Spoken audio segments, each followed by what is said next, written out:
देख रहे हैं न्यूज़ एबीपी, सबसे पहले सबसे तेज। रोहित कुमार सिंह, जिला उपाध्यक्ष, समाजवादी पार्टी लोहिया वाहिनी। आपके क्षेत्र के माननीय विधायिका जी के प्रयास से मेडिकल कॉलेज आया है, क्या कहेंगे आप? पहले तो मैं इस चीज़ के लिए उत्तर प्रदेश सरकार को बधाई देता हूं कि मेडिकल कॉलेज पास हुआ है।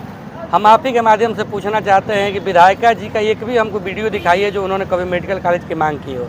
मेडिकल कॉलेज की अगर हम श्रेय देना चाहें तो बसपा विधायक उमाशंकर सिंह जी को हम देंगे, इसलिए कि जब विधानसभा में मेडिकल कॉलेज की मांग उठी थी भाजपा की सरकार में, तमाम मंत्री लोग बोले कि यहाँ ज़मीन नहीं मिल रही है। विधायक उमाशंकर सिंह ने कहा कि हम अपने पैकेट से खरीद के ज़मीन देंगे, आप मेडिकल कॉलेज ऐलान कीजिए, 30 बीघे ज़मीन हम देंगे। तो श्रेय तो उनको जाना चाहिए, तो उनकी तो चर्चा ही नहीं हो रही है। इनको बस माला पहनने का शौक़ है, अपने कार्यकर्ताओं को उकसा दी कि हमारा श्रेय आ गया है, माला हमको पहना दीजिए। हमको एक वीडियो अभी कोई भी कार्यकर्ता दिखा दे कभी केतकी सिंह ने मेडिकल कॉलेज की बलिया जिले की मांग की हो तो। ये परिवहन मंत्री दानिश आज़ाद जी, इन लोगों को एक बार को श्रेय जाता तो समझ में आता कि इन लोगों ने अपने भाषण में, संबोधन में मेडिकल कॉलेज की मांग की चर्चा की थी। केतकी सिंह ने कभी नहीं किया। केतकी सिंह इस समय गुवाहाटी विधानसभा के सबसे निष्क्रिय नेता हैं। मुख्यमंत्री जी ने उनको हाईलाइटेड करने के लिए इस तरीके का बयान दिया है। अगर आपका नेता कभी आपसे मांग ही नहीं किया है, बंद कमरे में क्या बात होती है उस चीज़ को कभी किसी ने सुना ही नहीं है, तो आप कैसे बोलते हैं कि आपसे पैरवी की है उन्होंने? हमने या हमारे किसी जनता ने नहीं सुनी है। और उसमें एक लाइन वो जोड़ रहे हैं कि मुसलमानों का इलाज अलग से केबिन बनवा दिया जाए। ये बताइए, उन्हीं में मंत्री हैं दानिश आज़ाद, क्या उनका इलाज कहाँ कराएंगे ये लोग? या तो उनको उस पार्टी से निकाल दिया जाए।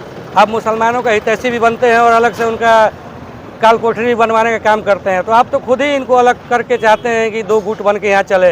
क्या वो लोग इलाज कराने अब भारत से पाकिस्तान जाएंगे क्या? देखिए, अगर मुसलमानों को आप अपने में मानते नहीं हैं तो उनका राशन, आधार कार्ड, बैंक पास कार्ड, इस सब से उनको निष्कासित कर दीजिए। अगर आपको उनसे इतना ही द्वेष है तो उनको सब चीज़ से हटा दीजिए। अगर आप चाहते हैं कि वो हमारे हैं तो उनको इस तरीके का बयान नहीं देना चाहिए। इस बयान पर उनको माफ़ी मांगनी चाहिए, चाहे वो किसी भी दल का नेता हो। अगर किसी व्यक्तिगत समुदाय के लिए अगर वो इस तरीके का बयान देता है तो उसको कहीं ना कहीं क्षमा मांगना चाहिए, नहीं तो इस विधानसभा में उसका करारा जवाब 2027 में जनता देगी। सरकार तो हमारी नहीं है कि हम सरकार से कोई उम्मीद करेंगे। और मैं आपको बता दूं, मेडिकल कॉलेज हमारे लिए अभी फ़िलहाल वैसा लग रहा है कि बुलेट ट्रेन आ चुकी है और पटरी की व्यवस्था नहीं है।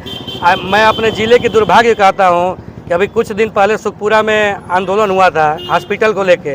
यही विधानसभा की विधायिका, उन्हीं के विधानसभा में आंदोलन हुआ। एक बार भी उस आंदोलन में सम्मिलित नहीं हुई, आके उन युवाओं को एक बार ये नहीं कहा कि आपके साथ हम खड़े हो रहे हैं और हॉस्पिटल चालू कराने का काम कर रहे हैं।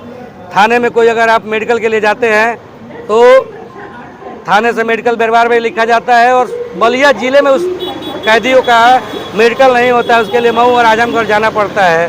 तो ये बताइए कि हॉस्पिटल में दवा है नहीं और मैं मेडिकल कॉलेज का ऐलान कर दिया। पहले जो आपने दिया है उसको तो सुचारू रूप से चलाइए।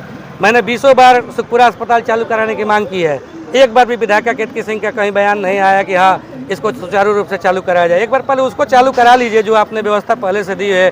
सपा सरकार में जो चीज़ें अच्छी बनी हुई हैं उन सब चीज़ों को पहले आप सुचारू रूप से चलाएँ, फिर मेडिकल कॉलेज की देखी जाएगी। मेडिकल कॉलेज आएगा, जिले के लिए बहुत सौभाग्य की बात है और हम लोग उसका स्वागत करते हैं, लेकिन कटाक्ष पे हम लोग कभी चुप रहने वाले नहीं हैं।